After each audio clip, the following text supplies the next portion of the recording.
लालू जी को सुरक्षा घटाने नहीं घटाने से उनका कुछ नहीं बिगड़ने वाले। उनके पास 14.6% यादव लोग हैं। खेला बड़ा है। यादव इनकाउंटर, हरा गमछा, फिर राबड़ी आवास खाली करना, फिर सुरक्षा घटाना। बिल्कुल। लेकिन उसके पीछे पर्दे का जो खेल है ना, वो सिर्फ एक ही खेल है कि जदयू को खत्म कर देना है। जदयू को? हाँ, आरजेडी या जदयू? ताकि वो जदयू को खत्म कर देना है। जो जांच चल रहा है बड़ा घोटाले का, उस घोटाले के आड़ में बड़े बड़े आयुषों तक पहुंचना है और फिर नीतीश के गिरेबान पे हाथ डाल देना है और फिर जदयू को भाजपा में मर्ज कर देना है। एक तीर से दो शिकार किए जा रहे हैं। आरजेडी को सिर्फ यादवों में ही सिमटा देना है, ऐसा भी लक्ष्य है। लेकिन नीतीश जी ने ही तो सम्राट को बनाया था। यही तो भाजपा का है ना। बन गए मुख्यमंत्री, अब तो वही होगा जो भाजपा का सुपर बॉस चाहेंगे, जो दिल्ली दरबार है वो चाहेंगे। बिहार के पूर्व मुख्यमंत्री राबड़ी देवी और लालू यादव जी का सुरक्षा Z+ सुरक्षा हटा दिया गया है। तेजस्वी जी की सुरक्षा बनी रहेगी। बातचीत करेंगे हमारे साथ IP गुप्ता सर हैं। तेज तर्रार नेता कह लीजिए, उभरते हुए सितारे हैं, बिहार के आस हैं एक तरह से। सर आपका स्वागत है। और सुरक्षा हटा ली गई है राबड़ी देवी की भी और लालू यादव जी की भी। इससे पहले हरे गमछे पे बातचीत चल रही थी। मांझी जी को कुदका दिया गया था एक तरह से। यादव वर्सेस दलित भी करने का प्रयास किया गया। कड़ी को जोड़ेंगे तो आरजेडी या कह लीजिए और उनके साथ साथ यादव जाति टारगेट में है सम्राट चौधरी जी के। कैसे देखते हैं इसको? देखिए, एक्चुअली आप क्रोनोलॉजी को अगर समझे ना तो यादव इनकाउंटर, हरा गमछा को परिभाषा को आगे बढ़ाया गया या इस समिट से हरा गमछा में राजद वाले, मुसलमान वाले, जदयू वाले तक ले जाया गया। हरा गमछा तो ये 3 लोग करते हैं ना, वो राजद में रहने वाले, फिर राबड़ी आवास खाली करना, फिर सुरक्षा घटाना। बिल्कुल। ये सारे क्रोनोलॉजी देखेंगे तो सारा इर्द गिर्द लालू जी, तेजस्वी जी, राबड़ी जी भी के इर्द गिर्द घुमाया जा रहा है। बिहार के मानसिकता को, माइंडसेट को या माहौल बनाया जा रहा है। लेकिन उसके पीछे पर्दे का जो खेल है ना, वो सिर्फ एक ही खेल है कि जदयू को खत्म कर देना है। जदयू को? हाँ, आरजेडी या जदयू? ताकि वो जदयू को खत्म कर देना है। उस खेल के पीछे भाजपा ये लगी हुई है और सम्राट जी को आगे करके सारे काम किया जा रहा है। एक पैरेलल चीजें चल रही है, जो जांच चल रहा है बड़ा घोटाले का, रिशु श्री सम्राट के बारे में। उस घोटाले के आड़ में बड़े बड़े आयुषों तक पहुंचना है और फिर नीतीश के गिरेबान पे हाथ डाल देना है और फिर जदयू को भाजपा में मर्ज कर देना है। इसलिए ये सारी चीजें हो रही। लालू जी को सुरक्षा घटाने नहीं घटाने से उनका कुछ नहीं बिगड़ने वाले। उनके पास 14.6% यादव लोग हैं। उनकी कवच यहाँ के गरीब गुरबे पिछड़े अति पिछड़े लोग हैं लालू जी का। ये सारी कयामत सिर्फ और सिर्फ जदयू को कब्जाने के लिए किया जा रहा है। एक तीर से दो शिकार किए जा रहे हैं। आरजेडी को सिर्फ यादवों में ही सिमटा देना है, ऐसा भी लक्ष्य है। और इधर नीतीश जी पे आपने कहा कि लेकिन नीतीश जी ने ही तो सम्राट को बनाया था मुख्यमंत्री। अब वही तो बात है ना, वो नीतीश जी को बनाया, सम्राट जी को बनाया नीतीश जी। यही तो भाजपा का है ना। अब नीतीश ये बन गए मुख्यमंत्री, अब तो वही होगा जो भाजपा का सुपर बॉस चाहेंगे, जो दिल्ली दरबार है वो चाहेंगे। बात वहां से हो रही है। खेला बड़ा है और इसको माहौल ऐसा बनाया जा रहा है ताकि पीछे की चाहिए। एक भाजपा सरकार की एक बड़ी खासियत ये रही है, या तो उसके बड़े गुनाह हों, बड़े करप्शन के मामले हों या बड़ा चीज करना हो, तो उस चीज़ों को करने के लिए देश का मिजाज को बदल देता है, हल्के फल्के चीज़ों को सामने लाके, और मीडिया में उसको इतना हाई तौबा बना देता है कि बाकी जो पीछे पर्दे के पीछे हो रहा है उसको देख नहीं पाता है लोग। मीडिया में तो अंजनम कश्यप 2 कौड़ी की बोल दी वो चल रहा है। यहाँ खान सर और रोशन सर के बीच की लड़ाई चल रही है। बीपीएससी वाली टीचर चल रही है। लेकिन पुल गिर रहा है बिहार में। सर एक पुल सारण का आया है जहाँ पहली बारिश में ही उसे पुल से कई छिद्र हो गए हैं। अब ये वायु सुरक्षा घटा दिया, सारे पत्रकार चर्चा कर रहे हैं। अभी तक 2014 से लेके या 2005 से लेके, जब से नीतीश सरकार आई है, बिहार में लगभग 224 पुल गिरे हैं, जिसमें 25% बाढ़ प्रभावित पुल हैं इधर उधर। लेकिन बाकी जो पुल हैं ना, गुणवत्ता से गिरे, गुणवत्ता कारण रहे, लो मेंटेनेंस रहा है, क्वालिटी कंप्रोमाइजेशन रहे हैं, ये सारी चीज़ें, उस पर तो चर्चा नहीं होता। मीडिया में यहाँ अक्सर लोग माइक लेके घूम रहे हैं, लेकिन स्टूडियो में बैठ के इन गंभीर विषयों पे कभी समीक्षा नहीं करते।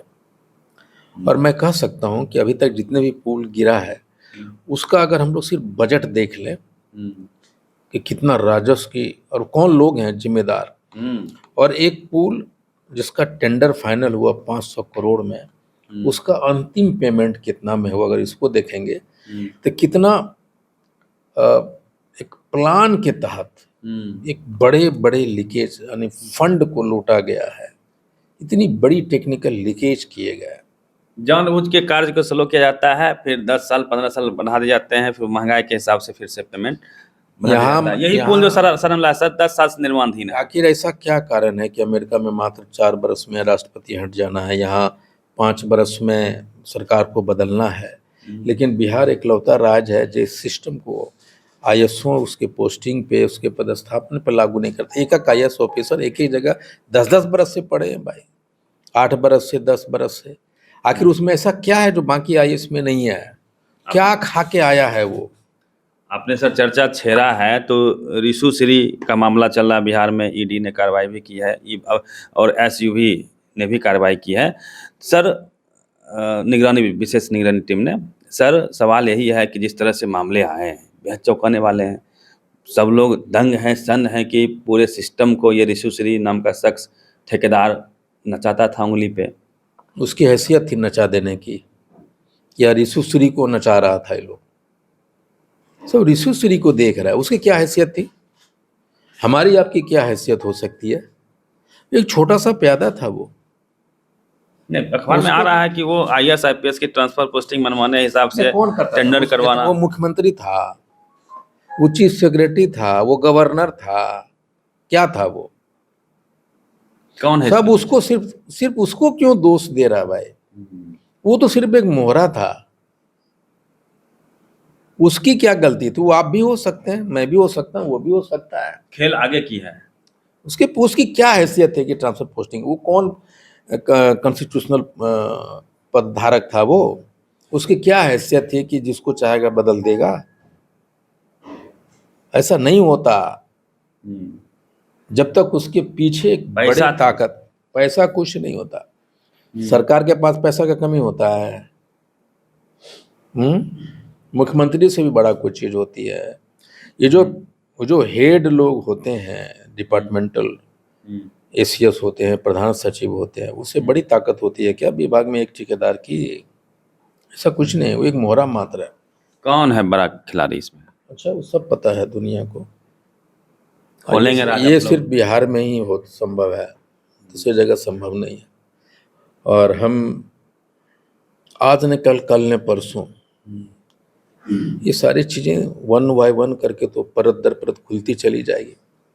और हम देखते हैं यहाँ तो भाजपा की सरकार में तो जितना आप करप्ट हैं उतने बड़े रिवार्ड मिलता है। ये अजीत पवार हैं, कितना बड़ा रिवार्ड मिला। आसाम का मुख्यमंत्री है, और शुभेंदु अधिकारी है। आप कितना कौन कौन सा डिक्शनरी से भारी भरकम अपोजिशन को गाली दे सकते हैं, उसको अपमानित कर सकते हैं। आप कितना बड़ा करप्ट हैं, उसी लेवल के हिसाब से आपको भाजपा रिवार्ड देती है, मुख्यमंत्री तक बना देगी आपको। एक आखिरी सर सवाल लेंगे, खान सर रोशन सर आपस में जो भी हो रहा है देख ही रहे हैं सर, आप लोग भी क्या कहना चाहेंगे? दोनों सर को बच्चे परेशान हैं, एक तो जेल चले गए रोशन सर, खान सर के लिए छापेमारी हो रही है, बच्चे सड़कों पे हैं। देखिए, अनहोनी ना हो जाए, कन्फ्रंट ना हो जाए बच्चों के बीच में, क्या अपील करेंगे? देखिए, रोशन तो हमारे विधानसभा क्षेत्र का है, सहरसा के हैं वो, और खान जी, ये दोनों ऐसा नहीं है, दोनों देश में प्रसिद्ध शिक्षक हैं। और ये शिक्षक की गरिमा कहीं न कहीं इन लोगों को अपने टिप्पणियों से बचनी चाहिए। खान जी को भी, खान सर को भी, रोशन जी को भी, या रहमान जी को भी देख रहे हैं, जो सारे बहुत सारे शिक्षक हैं। ये एक बेहद दुखद घटना है, बिहार के शैक्षणिक माहौल को खराब करने वाला है। और कभी कभी मुझे लगता है कि इन सारी चीज़ों से, टीका टिप्पणी, मीडिया, फलना चिल्ला से इन लोगों को बचना चाहिए। और खा मखा ये लोग पॉलिटिक्स को इनवाइट कर दे रहे हैं और पॉलिटिकल इंटरवेंशन हो जा रहा है। अब पॉलिटिकल इंटरवेंशन होने से चाहे रोशन जी हों चाहे खान जी हों, दोनों का जो पर्सनालिटी एक लेवल तक उसमें गिरावट आती है। और सरकार ऐसे ऐसे लोगों को टारगेट करती है ना। वो